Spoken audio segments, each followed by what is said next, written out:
mainstream media ignores, even though it only requires us to make one simple change. Want to know what it is and transform your life? Let's get started. Hello, I am Jane Velez-Mitchell, honored to be with you here today with an extraordinary woman who could literally save the planet. This is no overstatement.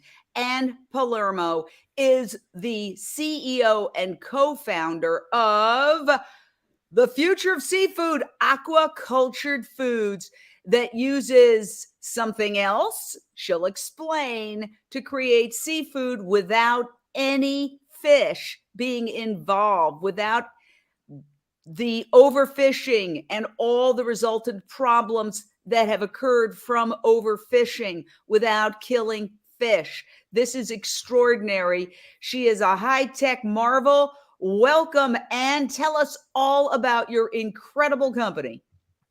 Oh, well, thank you. What an introduction, Jane. I'm really honored to be here on your show today. So Aquacultured Foods is quite literally changing the way that we eat seafood.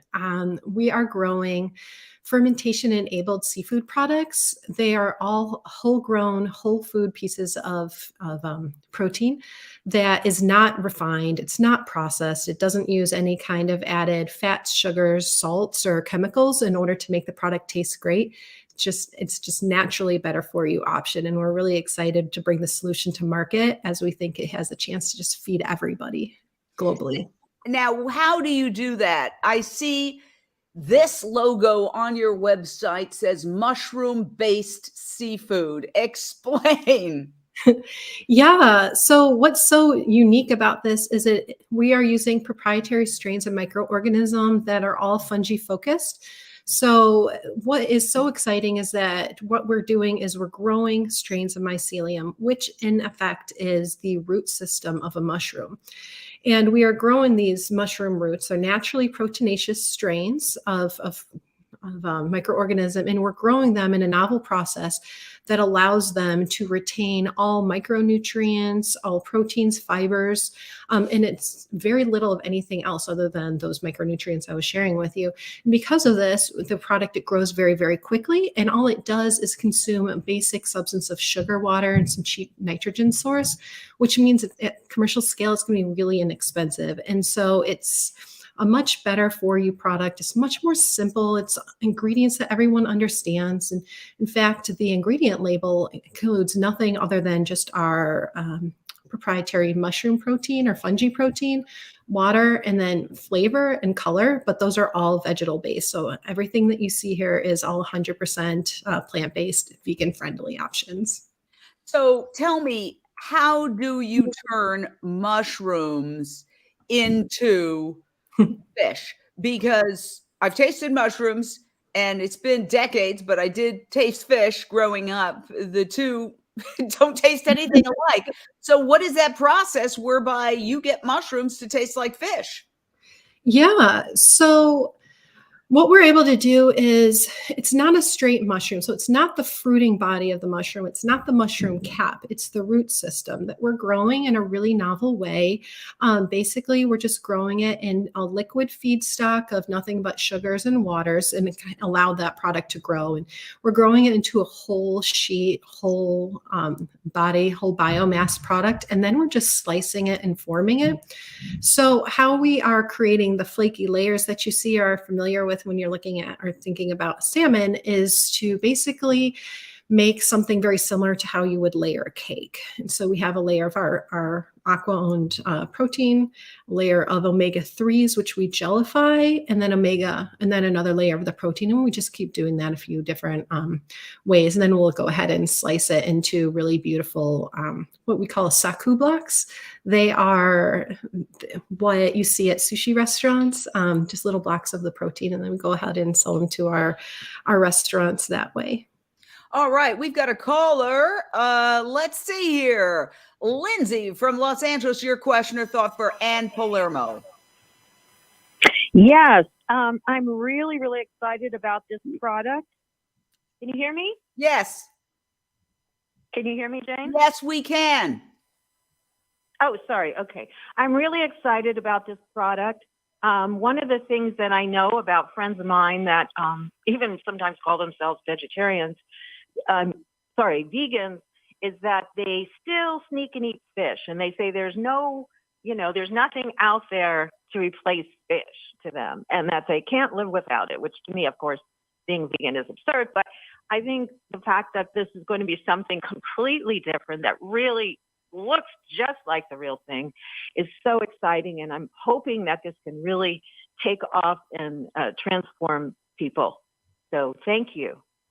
Oh, wow. Thank you so much. Sorry, Jane, I cut you off there. No. I think that the point, though, is very interesting point, is that a lot of people say, I can't give up fish. The two things you hear are, I can't give up cheese and I can't give up fish. So how soon is this going to come to market, and in what form?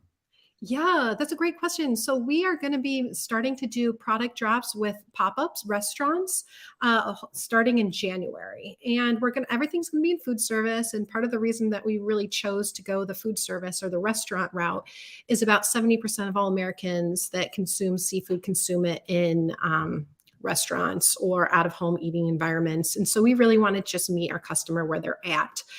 And with our products, they're right now optimized to be eaten raw. So we're going to partner with either sushi restaurants or some of the high-end restaurants that have things like tuna tartare on their menu, or a scallop carpaccio, or a salmon mousse. And the great thing about our products is because through the fermentation process, we're able to eliminate all off tastes.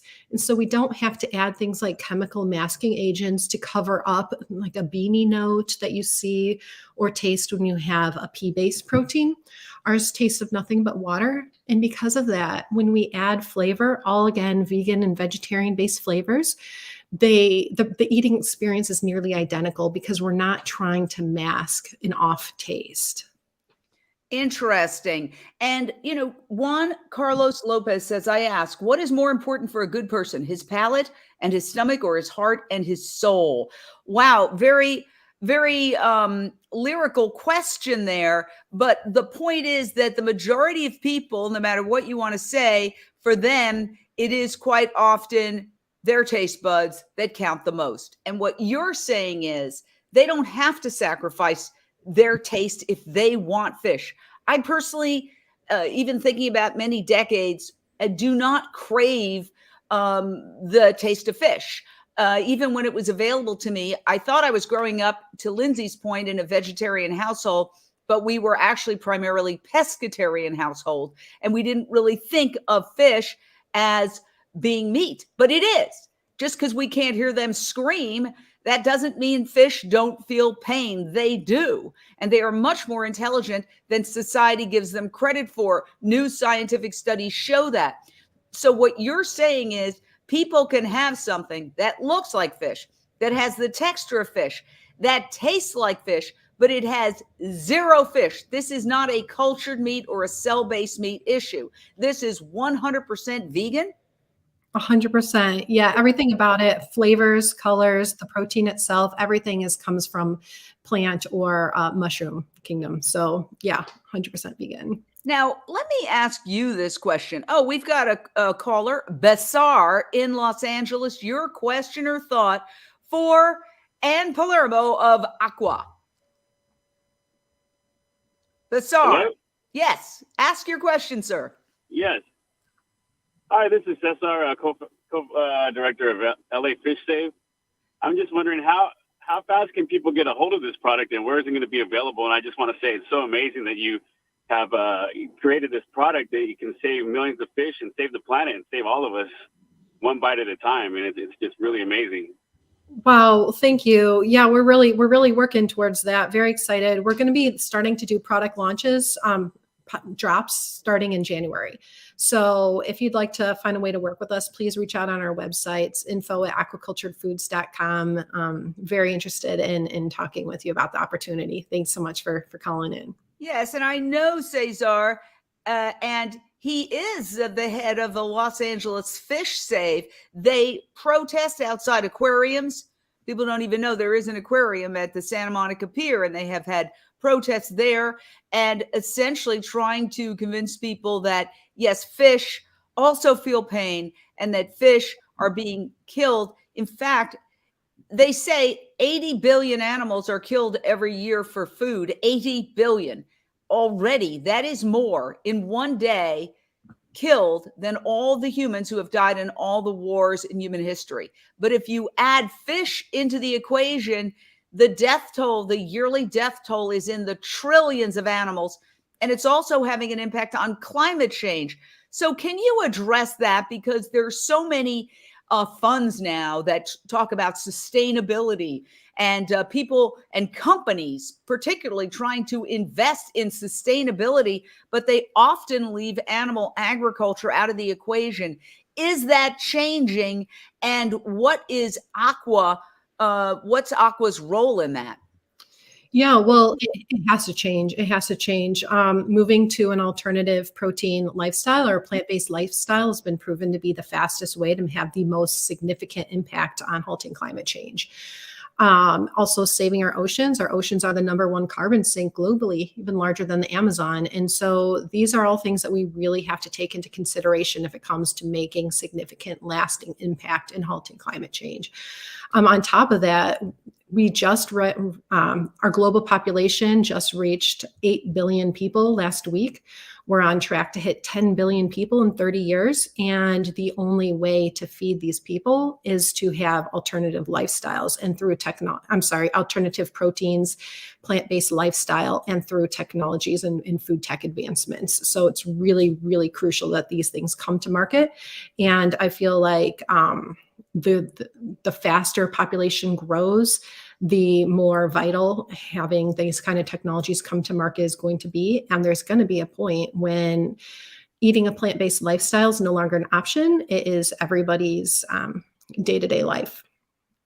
So we've got another caller, Paige in Los Angeles. Your question or thought? Hello. Thank you so much for taking my call. I'm curious, and I think a lot of vegans are getting confused with cultured, cell, and processed meats and fish and so forth. So I'm just curious, do you use any cells of any of the animals, the fish and so forth? I know that you're fungi-based, but I'm just curious if you can explain that to us. Thank you so much.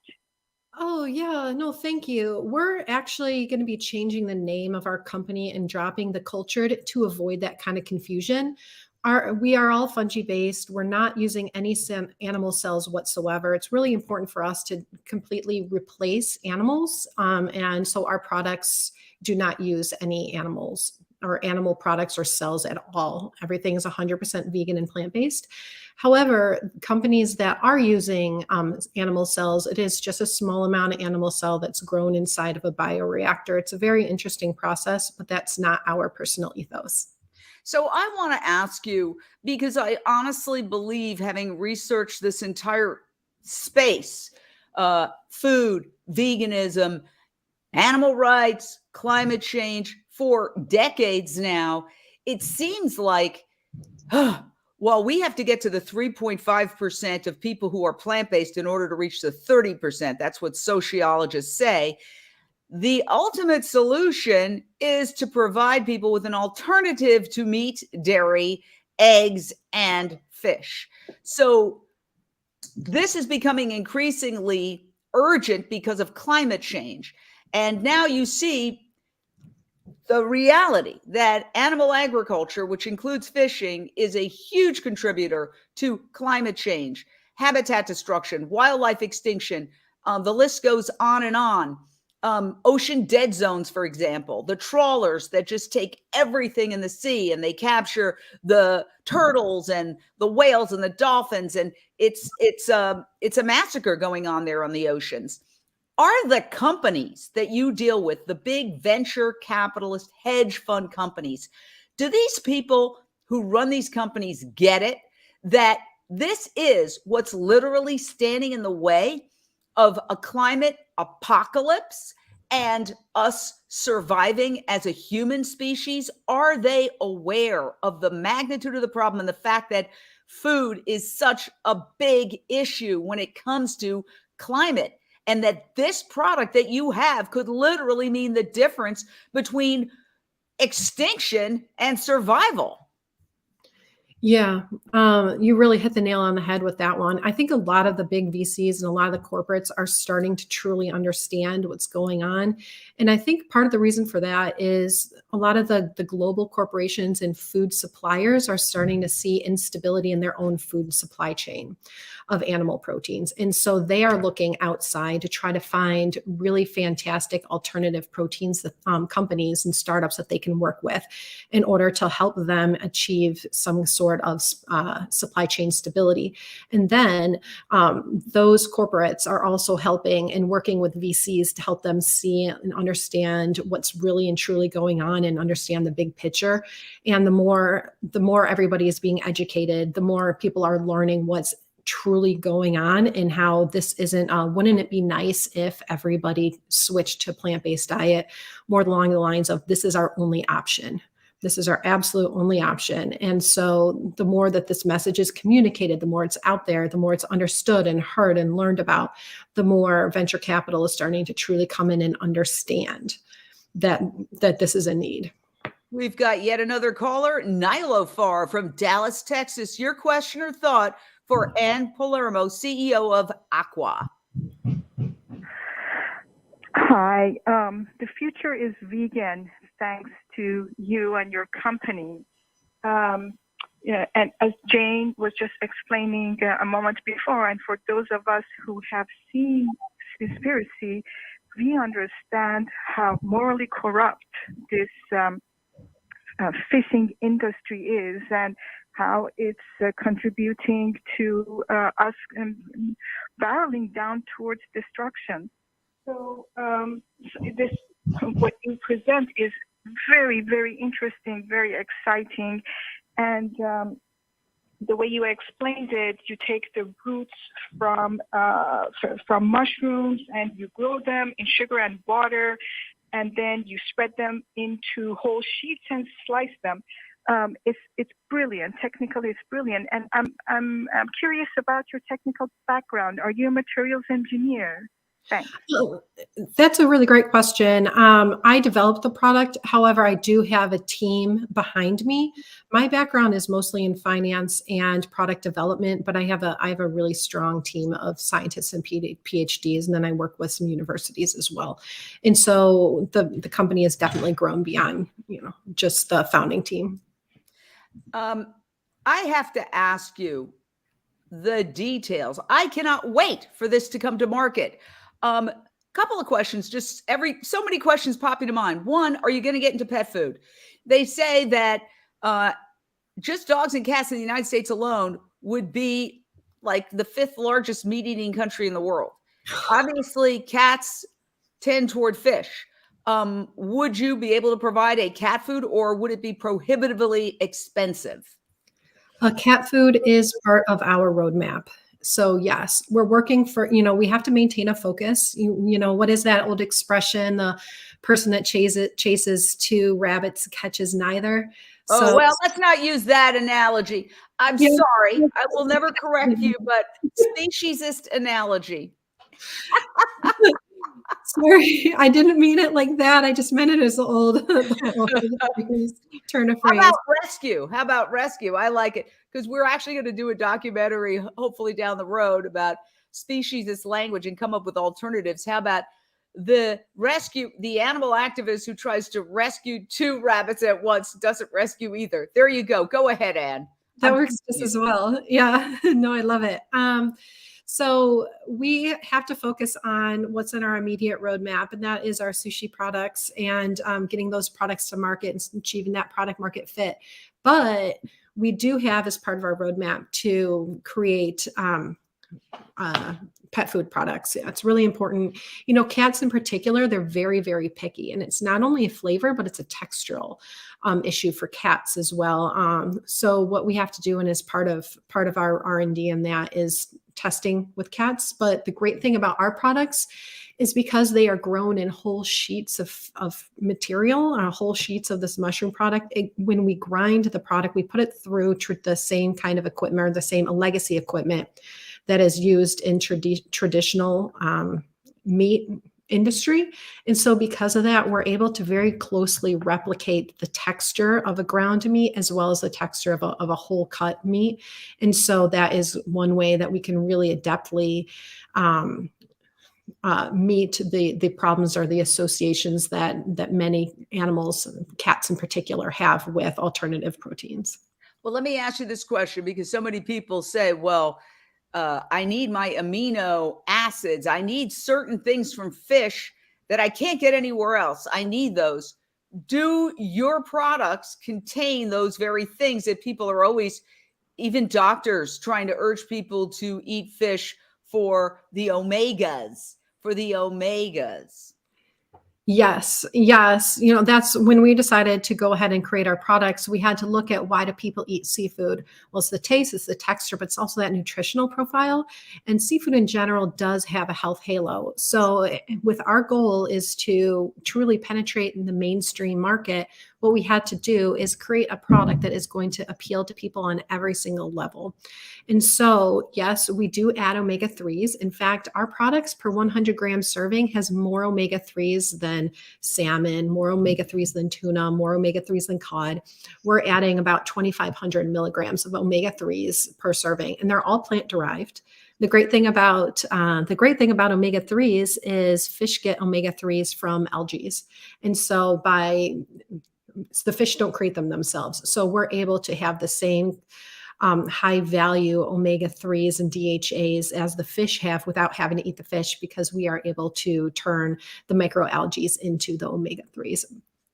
So is there anything that would be, for, let's say, a veterinarian or whatever, is there anything missing that they would say, well, no, they have to have this real tuna or this real salmon or this real whitefish? They can't have this. Just to get that out of the way, because there are going to be people who are going to try to find every which way to say, no, they still have to have their fish.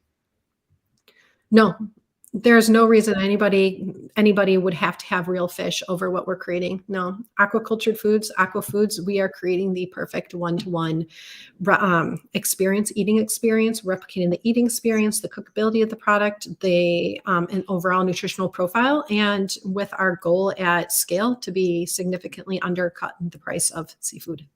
Oh, okay. So now you've raised a huge question, because everybody says, well, yeah, this is all great, but the fermented products, okay, the alt proteins are so expensive, they could never compete with the actual animal-based meats that are only cheap because our US government heavily subsidizes them to the tune of many tens of billions of dollars every year. In fact, the Farm Bill is coming up in 2023, and there are many efforts to try to get our government to subsidize actual fruits, vegetables, nuts, grains, and legumes that humans eat, as opposed to subsidizing either animal agriculture directly or subsidizing the commodity crops that go directly into feeding farmed animals, who are eating a huge percentage of the food grown on this planet, which is contributing to human world hunger. So meat is a very inefficient food source. You can quibble about the numbers. Is it 2 pounds, 5 pounds, 8 pounds, 25 pounds of grain to create 1 pound of beef? But we know that beef is inefficient compared to plant-based foods.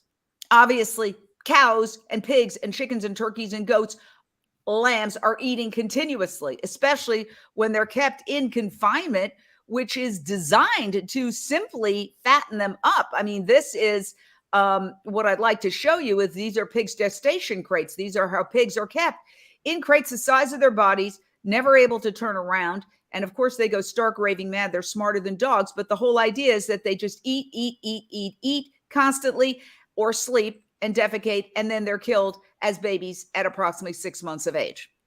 That's what we're looking at, people, here. So those of us who say, well, you're very strident about your animal activism, I say, look at that pig gestation crate and hundreds of thousands of animals in these giant warehouses kept like that, and say, I don't care what your religion is.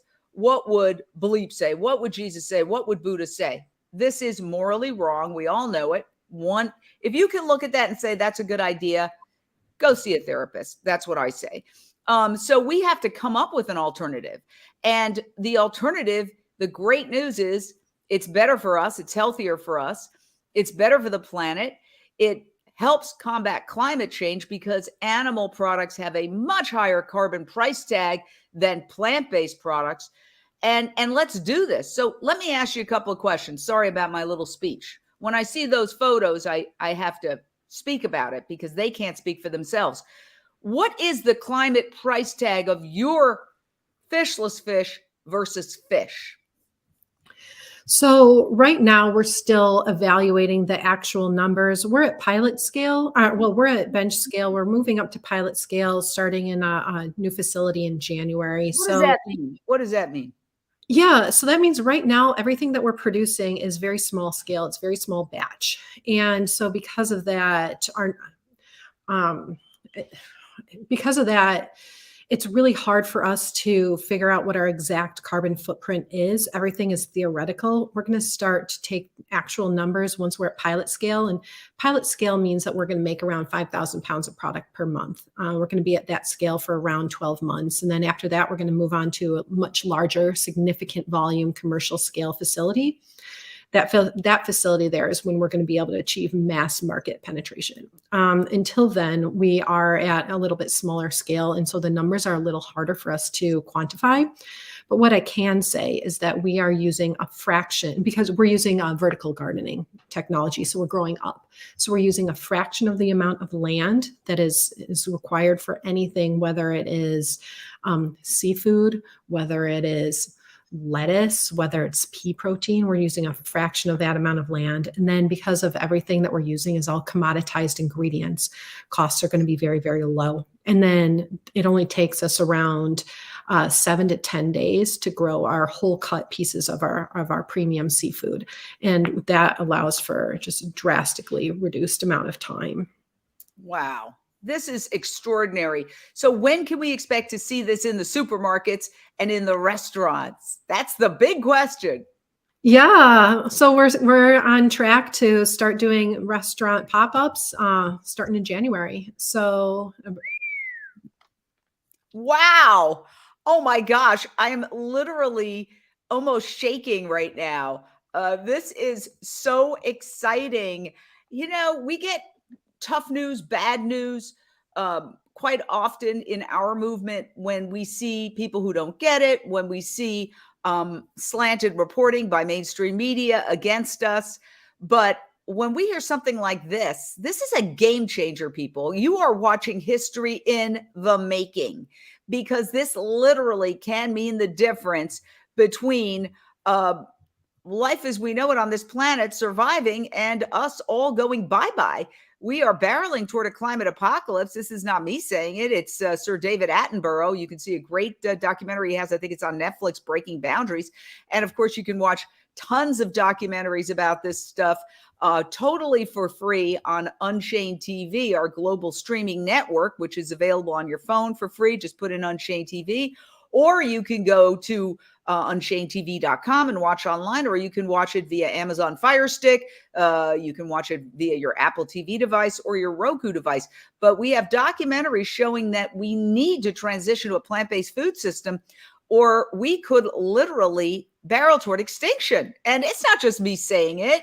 I mean, you have Extinction Rebellion in Europe, you know, holding protests saying, we're in a big crisis. Kind of like that movie, Don't Look Up, where this woman says to the newscaster, there's a meteor, we're all going to die. And the newscaster's like, stop being so strident, lighten up. Yes, we have to come up with solutions. And this is a solution that requires no sacrifice in taste, no sacrifice in nutritional value. It's better nutritionally. You know, why is the U.S. government getting behind this? You know, I think there's going to be changes in regulation. The government's going to have to start getting involved. The more and more education that keeps getting out there, the more vocal everybody is, the more plant-based activists are out there getting the message out. People are going to start listening. And because of that, I truly think there is going to be a government starting to allow for more and more grants and funding. And the FDA did some approvals recently. We'll talk about that on the other side. Stay right there. Very exciting. The CEO of Aqua, fishless fish, coming to your supermarket and restaurant in 2023. Stay right there. Okay, we should play the music out if we can every time so we know. Thank you so much, Matt. All right, so we are on a break right now, but we're still live on all social media, including Facebook, Twitter, YouTube, LinkedIn, and we are so excited. So I want to ask you, I'll have to re-ask some of these questions that I wanted to be on Voice America as well, but the FDA approved some cultured meat issues. Now, you're not cultured meat. You are fishless fish that does not use any cell from a fish. But is that promising for you nonetheless, because it shows an open-mindedness on the part of the government? Yeah, definitely. I think what we have to think about and talk about is moving to a plant-based lifestyle for everybody. There's room. This is a massive, massive market. It's a $2.7 trillion industry, the size of the meat market, period, meat industry. And so there are room for a lot of different opportunities. There's room for cell-based, which, as you just mentioned, Upside Foods received its no questions asked letter from the FDA. There's room for fermentation-enabled companies like Aqua. There's room for plant-based products. There's room for everybody. The problem is so big. Lots of different solutions are going to be needed in order to truly make the impact that we all need to see. And what about the big funders, the Bill Gates of the world? Are you in touch with them? I mean, Bill Gates is either the or one of the largest private landowners in the United States and therefore the world. What about talking to him? He has expressed the need in the past for us to go to what he called synthetic meat. Not the most appetizing turn of phrase, but we got the point. And he was unfortunately ridiculed for it in mainstream media, which all you have to do is look at the TV commercials. Who's keeping the lights on? Meat, dairy, and pharmaceuticals. And the pharmaceutical industry might as well be the meat and dairy industry, because if people ate a healthy, whole food, plant-based diet, they wouldn't need the cholesterol lowering drugs, the statins, the erectile lowering, the erectile dysfunction drugs, all these other drugs. You know, when I watch TV now, it's just like one pharmaceutical commercial after the other. It's mind-blowing, actually. Yeah, no, I agree. Fully agree. All right, we are coming back. I know we don't want to put you on the spot. You're a CEO of a big company, and I appreciate you listening to me. We're coming back to Voice America Radio. Welcome back to Unchained TV on Voice America Radio. I'm Jane Velez-Mitchell, and you are now re-entering a portal to a transformative way of living. Yes, welcome to Unchained TV, your free TV, which covers issues that are not covered by mainstream media. The person we're interviewing today should be on the front page of the New York Times and the Washington Post, and the lead story on CNN, MSNBC, NBC, ABC, PBS, the whole works, because she's coming up with a fish that doesn't require fish. That means we don't destroy the oceans. We don't have ocean dead zones. We don't have the reefs being destroyed. We don't have turtles and dolphins and whales being swept up in these giant nets that these trawlers sweep across the bottom of the ocean. And there are so many other benefits. So reintroducing Anne Palermo, the CEO of Aqua, give us, for those just joining, the timeline of what you are selling and when it will come to market. Yeah, so here at Aquacultured Foods, what we're doing is we're creating a perfect one-to-one replica of traditional seafood. We're doing all this by using fermentation-enabled technology. It's all proprietary for us, and it has a fungi focus. So what we are doing is growing whole-grown sheets of fungal protein or mushroom protein in a really interesting and exciting way using a liquid feedstock. It's allowing us to truly replicate the whole eating experience from not only a nutritional point of view, but a taste and texture and even appearance point of view. Plus, at commercial scale, we will be able to beat price parity and undercut the price of traditional seafood quite significantly. Until then, while we're still at pilot scale, we will be able to be close to traditional seafood price parity, which is really exciting. And we're going to be launching with select restaurants and pop-up restaurant menus starting in January. And you're going to be doing taste tests, right? Yes, we are. Yeah, we're already doing taste tests. Oh, wow. That's so exciting. So if people want to invest in this, I know there are these funds, like we did a story on the Vegan Investing Club, where there's companies that haven't gone public yet, where people can invest through crowdfunding. Do you have anything like that?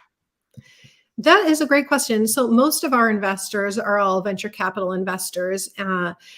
From what I understand, though, I know that there is an angel syndicate right now being raised by a group of angel investors on Angel List right now to help continue to contribute to our current fundraising round.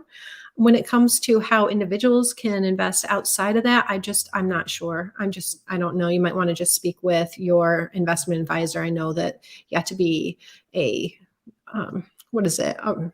I can't remember the term, but you have to be a specific type of investor that's pre-qualified. Got it. Okay, we got another call. Tom in Chicago, your question or thought for Ann Palermo. Hi, Jane. Thank you for taking my call. My question was, there's a lot of fish byproducts that are used in our foods. Anchovies, for example. It's so important to read your labels. My question was, you have enough of that market to tap into that sort of deal where instead of using fish byproducts in food, you're able to use your product as a substitute. Thank you so much for taking my call. I really appreciate it. Bye-bye. Great question. Yeah, that is really great. So at commercial scale, yes, we should be able to create products at a low enough cost that we'll be able to replace fish byproducts with our product. However, we're not there yet. We're not a mass market play yet. We will be once we're at commercial scale. But until then, we have to really focus on the high-end restaurants. And part of the reason for that is it's going to create a really strong sales story to help us get more and more restaurants that are excited and want to purchase our product. It's going to help get the word out there that something new and exciting is on the market. It's going to help us to get our early customer base and just really grow the company from there. Eventually, though, yeah, we do hope to completely eliminate fish from the food system. And so in order to do that, we have to be able to have products that can replace everything, not only on the premium side, but the mass market side, the everyday eating experience. Now, I have a couple of provocative questions. One, have you gotten pushback from the fishing industry? Because we know that anytime you talk about these, yesterday I was just leafing through channels and there was an entire channel and a show devoted to the war on meat. And it was like, oh, wow, this is interesting. We must be getting somewhere if they're doing an entire special report on the war on meat. Take it away. Yeah, we do get our fair share of hate from the fishing industry. Not going to lie about that. Our main goal is not to interrupt the individual small farmers looking to sustain themselves. What we're trying to do is disrupt the unethical practices. We're trying to, that's going on with the global commercial fishing industry, with their bottom trolling, with the problems with all the bycatch, with all the fish that they're killing. They're overfishing. Many species of seafood are going into extinction completely off the shores of the coast in China. There's very little fish. They had all their fishing vessels of now going and they're overfishing in off the coast of South America. And it's truly devastating. It's awful what's happening. And we're trying to make a dent in that. We're trying to save our oceans. We're trying to feed the world sustainably and really, truly. I think the commercial fishing industry is afraid, and they're not afraid to make their voices known.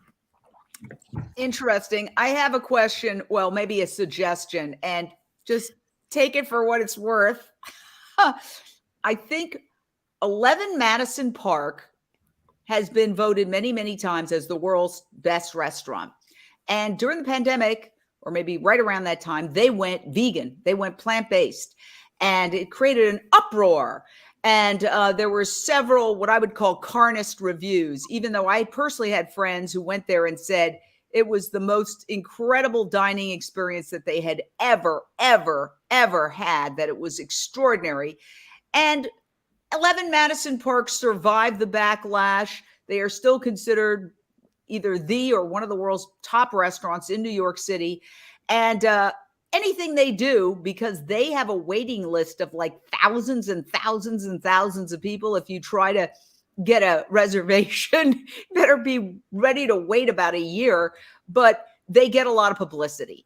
And I think if you were to get this product at 11 Madison Park, that would get the attention of the powers that be and the best and the brightest. By the way, the best and the brightest was a sarcastic title. The best and the brightest brought us the quagmire of the Vietnam War. But you would get those VIPs, those people who go to the Metropolitan Gala, the Met Gala, the people who read the New York Times cover to cover, those people. Have you thought about trying to get to 11 Madison Park for one of your pop-up taste tests? Yeah, that would be a dream of ours. Yeah, we have not yet reached out to them, but if you know anybody over there, I'd love an intro. Oh yeah, maybe. I don't know. I know two friends who went, and they said it was the dining experience of their lives. They absolutely loved it. So I'll reach out to them. You never know, right? You can always try. You could always stand in front of the restaurant and catch the famous guy who runs it going in. That's how I got some of my interviews with people who I was told you'll never get the interview. And I got an interview years ago with Robert Redford by hiding behind a dumpster. By the way, one of the nicest guys on the planet, was very sweet and actually stopped and talked to me. So, yes, we've got films like Seaspiracy and Cowspiracy that document the problem with overfishing and the way industrialized fishing is destroying our oceans. When you talk to these hedge funders, do you get the opportunity to educate them? These are highly intelligent people. Obviously, they're making billions of dollars. It seems always almost incredulous to me that there's still this disconnect, and they don't see how enough bright people, otherwise intelligent people, are not seeing how catastrophic what we're doing to the oceans is, and how this is such a massive, huge solution. I mean, if I could magically wave my wand and be, president of the United States for one day, I would say, let's put a whole bunch of money into this. We're trying to fight climate change. We are actually funding climate change by subsidizing the meat and dairy industry, which is a huge contributor to greenhouse gas emissions. We've got ocean dead zones that are increasing around the world. We've got a crisis in the oceans. Let's fund this and come up with a solution. I mean, do you get to talk to government?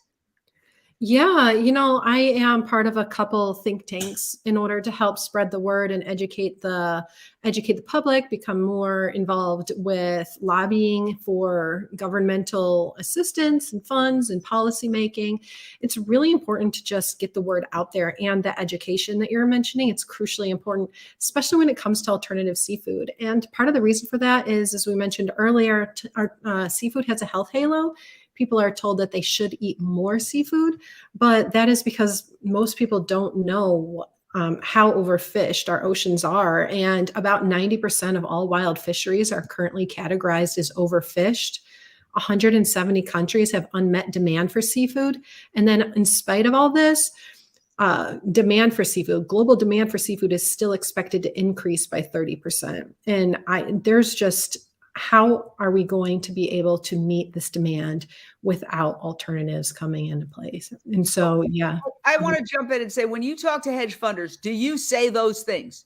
Do you Yes. say those things like, we're running out of fish. We're going to have fish extinction, and then you're going to be in a real problem. Why not do it now before all the fish go extinct. I just read, and I don't want to misquote because there's so much information coming in, but I believe I read that Whole Foods is going to stop certain lobsters because they've been overfished. But what about the fish? Progress, not perfection.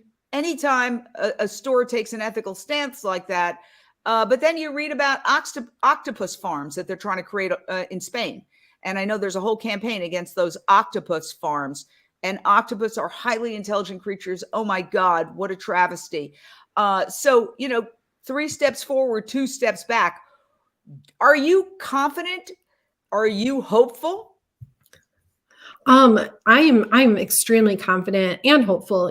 I think that they're kind of married to each other. You can't have one without the other. But yes, there's a lot of educating that has to be done when we're speaking with venture capital companies. There's a lot of educating that has to be done when we're speaking with the corporates, especially on the seafood side.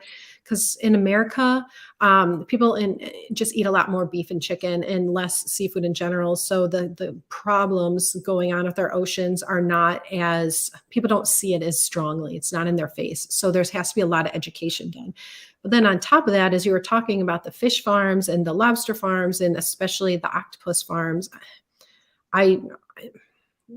that one in particular, like, they're sentient beings, they're extremely intelligent, and I don't see how anybody could eat them once you kind of know and understand exactly how intelligent they are. And so I'm very hopeful in that regard that will stop, but that's outside of the scope of what I'm creating.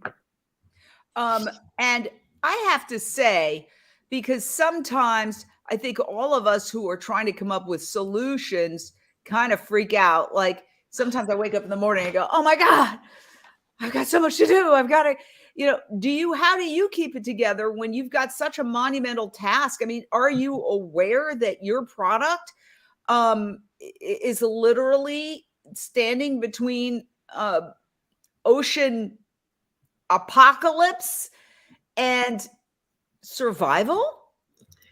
I think that's what it takes in order to push through every day, because my to-do list is insane. And I'm really fortunate. I've got an extremely strong team with me. Our team is growing. We've got really fantastic people. My co-founder, Brittany Chibi, is really wonderful. But we're doing a lot. And I think if it wasn't for the fact that we truly believe we're changing the world and we're doing something that the world needs in order to sustain life for 10 billion people, when you kind of have that strong of a mission, it helps drive you and keep you going forward, even on the days when you're sick, even on the days you're tired. And I think that's what you need in order to impact massive change on the world. Yeah. So, what can the average person do? Obviously, we can support this by talking about it. Share out this video, people. Share it out. If you want to be part of the solution, it's that easy. Hit the share button.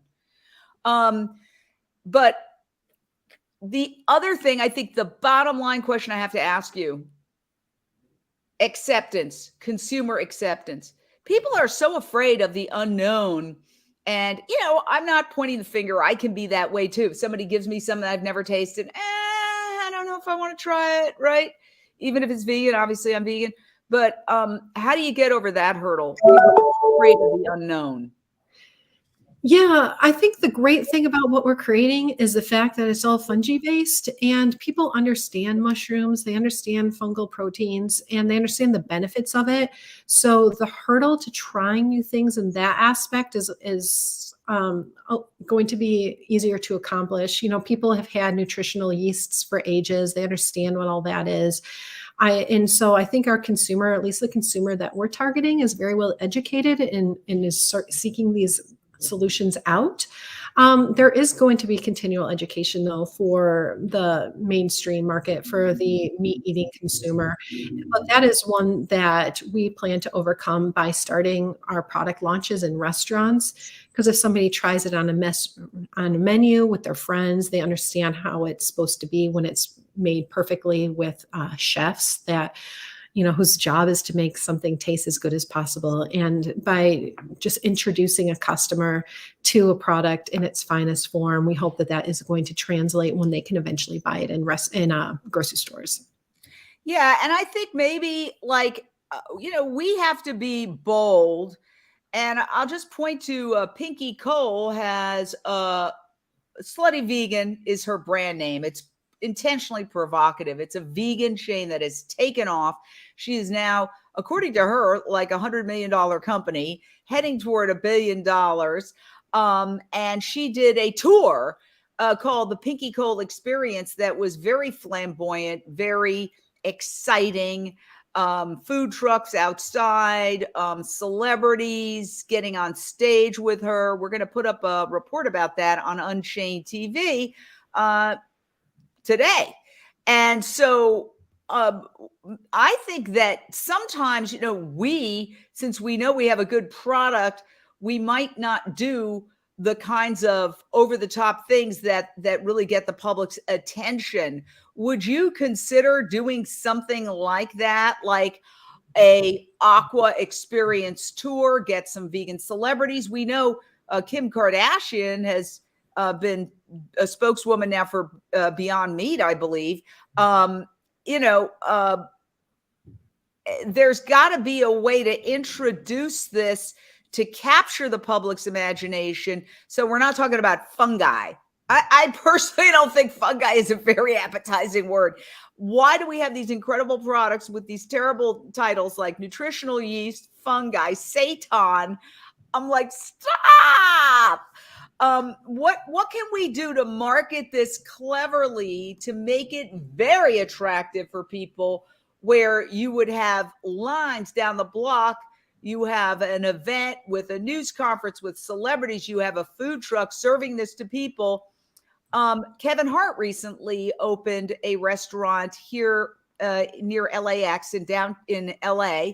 And the lines were down the block, a vegan restaurant around the block. It wasn't vegans. It was people who love Kevin Hart, the comedian, and they loved the food. They lined up. It's about this marketing, like really over the top marketing is almost what's required today to get through the plethora of products and advertising and images that are hitting us every day. I mean, that's what I would think would really set this apart, not some traditional launch. Yeah, I think that's what it's going to take too. We just have to get the word out. We have to let people know something like this exists. It's coming. It's going to be everywhere. This is where we're at today. This is where we're going. This is where we're going to be. But it's just going to take a little bit of time to get there. But that's why kind of having the right partners early on is going to be so important for us to just build up that story, help get the product market fit, help customers know that we exist, so that once we're able to be produced on a larger scale and can be in more locations, people already know about it and they've heard about it. They've been wanting to try it for 6 months, 8 months, a year. And that is what I think is going to really take. And it's not just with Aqua, it's with all companies in the plant-based arena. You just kind of have to build it. You have to build the excitement. You have to let people know it exists. That's why marketing is just crucially important. Absolutely. And I think the reason I say those two is that those are examples that I've seen of the best marketing. Okay. I see marketing all the time that's not effective. Those two, whatever they did, was super effective. It got tons of media. Kevin Hart was interviewed on Yahoo News, and that was shared all over the place. But they were over the top marketing efforts. They weren't just your traditional marketing efforts. They were like a Broadway show tour. I think that's what's called for. Couple of quick questions. People want to know, where are you located? We only have a couple of minutes left. Where are you located? And are you going to send this to China? Great questions. We're located in Chicago, Illinois, and we do have plans to send the product to China. America's first. This is where we live. This is where we know the market. This is where our customers are. This is the market we understand and can perfect. And something that is really interesting that you may or may not know, But fish, you would think tastes like fish. The same fish in America is going to be the same fish in China, but actually they're very differently tasting. And so by the time we're ready to be at commercial scale to get our products to China, we're going to really have to kind of change up the flavor a little more. They like a more fishy flavored fish, whereas in America, we prefer a more subtle flavored fish. And Tom says, please ask her to open a factory in Chicago. Well, she is based in Chicago, Tom. So your wish has already been granted. There's already a facility of some sort in Chicago. So, okay. So for people who we're wrapping up, we have 1 minute left. When can we go to the store or go to a shop or go? I mean, exactly when, because people are super, super, super excited about this. Thank you. Yeah, we are going to be starting having product drops and pop-up menus across the U.S. starting in January. They are going to be smaller events, like one day only kind of events for a little while, but they are going to start in January. Wow. I honestly, you have made my week, my month, because I happen to live at the beach. I see the oceans. Don't tell anybody, but I fed the seagulls this morning some peanuts. They love peanuts, and some ravens too, some blackbirds. And I look out to that ocean and I am so thrilled by it, but then I get sad thinking about what we're doing to these oceans. And it's all so unnecessary. We could live in a world of natural abundance where everybody has all the seafood they need without killing a single fish. And you're going to make that happen. You are my hero. I am so honored and thrilled and really choked up that you appeared on Unchained TV. We're going to put this interview on the network. So hopefully people around the world will see it. Thank you so much. Thank you for having me. Wow. And Palermo, Aqua CEO. It was truly an honor. Thank you very much. Oh, yes, absolutely. Thank you. And we will talk soon. See ya next time on Voice America Radio and Unchained TV.